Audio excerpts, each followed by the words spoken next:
This game is set to release this year, yet I bet you haven't heard of it. It's been running under the radar with barely any online presence. Perhaps the next biggest survival sandbox is coming soon. Today, my aim is to make you aware of this brilliant little game that has really impressed me over the last couple of days when I got my grubby little hands on the demo. And I was really surprised by what I found. Usually for me, demos that have little to no online presence can be a bit questionable from general experience when it comes to testing out new games. So I came to this one not expecting a whole lot. The Steam page was impressive, but how was the gameplay? Well, today I'm here to introduce you to the game called Soulmask, originally called Mystery Mask the Immortal Soul, which I'm really glad they changed the name on because the last name is certainly a mouthful. Soulmask is a game that features a new way to survive given the theme of Aztec tribal survival. If you're looking to dig your teeth into a new adventure, this is the place to be. Soulmask 100% gives you the authentic survival experience, which is something I have been craving for the past few months. In this game, you are on the brink of death, but you come across a mysterious mask that blesses you with magical powers. With the mask fixed onto your face, you are given a new chance at life as you are thrown into a primitive jungle landscape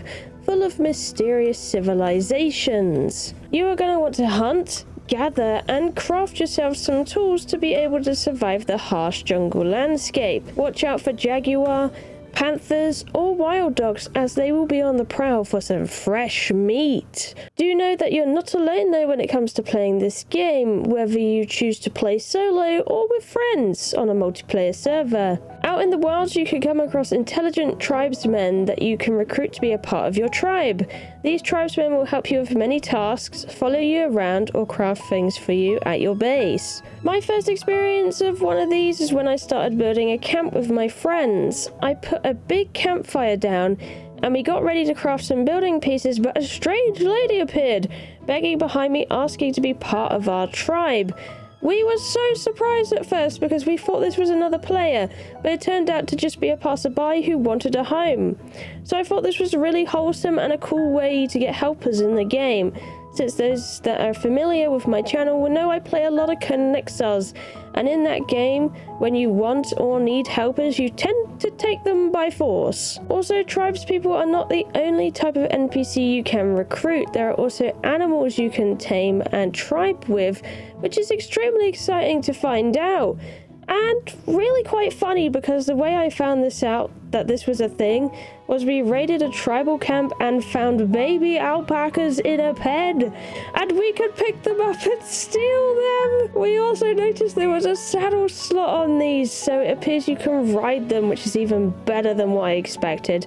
Never did I think that such an unknown game could be so vast and have such a lot of fan favorite features in it. Now, I will tell you that it's not all roses, although this could be just because I played the early demo, so I do want to put that disclaimer here, because the stuff I'm about to talk about very well might be ironed out by release. So there's no hiding it.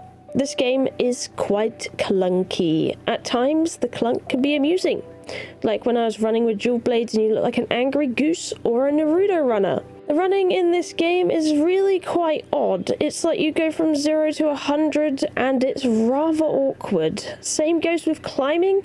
Doesn't always work and sometimes you get stuck on things. But I think if they can get these two things sorted, it will really help the game's initial image to the public.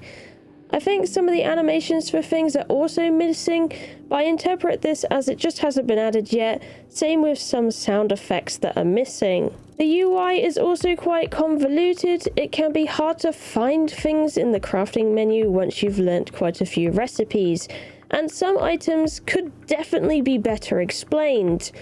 It could do with a good makeover to make it look more appealing, as the UI and menu features look rather default to the engine it is run on. Character creation is also a bit lacking. There are a few options including fan service type ones, but I believe this can be improved. I will let you guys know these developers definitely like their crafting stations. There are many.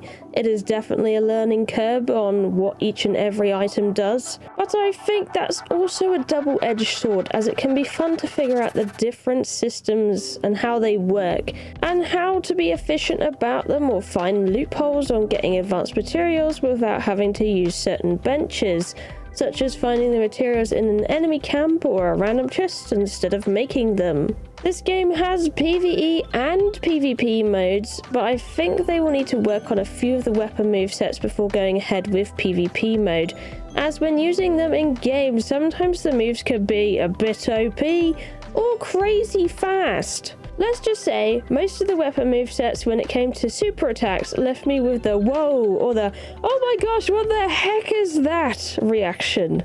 Either way, that is just a few discrepancies that I wanted to mention in my demo review, as it's always good to cover both sides of the good and the bad. With this all being said though, despite these issues, me and my friends have been absolutely hooked on this game. We could barely put the game down yesterday night. The exploration, adventuring, and pushing this game's boundaries to see where it led kept us very engaged. Even writing the script for this video, I just want to jump back into the game, which is a very good sign for the game. I want to fully play it out and understand it in detail. The game appears much bigger than it seems on the surface. It currently has 3 bosses with 3 different difficulties. Doing these can unlock skills within your mask's power and give you access to mysterious places like the Great Pyramid Temple, which was certainly a sight to behold when I stumbled across it. You also have to find scouts to unlock different places on the map, which is a cool feature I haven't seen before. This game has a lot, and I mean a lot in it. I myself feel like I've barely scratched the surface on it, despite putting 10 hours into the game, nearly 11. So it is extremely promising, and I certainly recommend wishlisting the game, as it is set to come out this year. I know I will be covering it 100% when it comes out, and I am really excited for the game. I hope it does well and that they push their advertising of the game more. Like I said, this game was a mystery in itself with its online presence. So I do feel like they really need to get this game out here, you know, get the advertising rolling, get people aware of this game, because this game is really something, and I'm really having a good time. I just want you guys to know that. They definitely do need to push it out more, get people more aware, so the launch goes even better than expected, because it's pretty much quite hidden as it is right now. Definitely needs to be put more in the public space and get people to know about this game. So make sure to tell your friends, share it with people, you know, like the video, subscribe if you want to see more. Sorry. Oh, anyway, thank you for watching. I love you, and I'll see you in the next one. Bye bye.